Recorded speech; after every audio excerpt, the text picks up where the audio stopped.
What's up guys, welcome to another video. Today I'm going to show you how to do a factory carrier unlock. I have unlocked hundreds of phones using this method and for me it's my favorite. It works perfectly.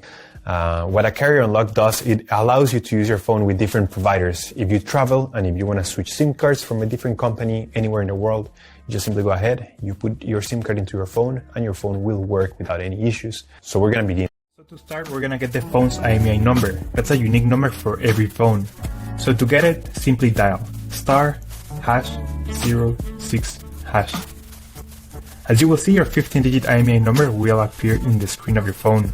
This number is very important. It represents the ID of your phone, and keep it somewhere close because we're gonna use it in a few seconds to unlock this phone. Okay, now we're gonna switch to the computer. We're gonna use this website to request the unlock code to unlock this phone.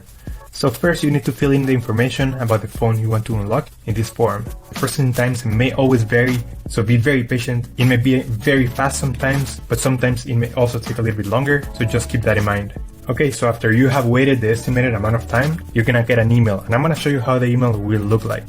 And as you can see here, I got this message, and it confirms that the phone has been unlocked. Thanks so much. If you have any questions, just leave them on the comment section down below, and we will try to answer them as quick as possible. Thanks so much. I appreciate you taking the time to watch this video, and I'll see you on the next one.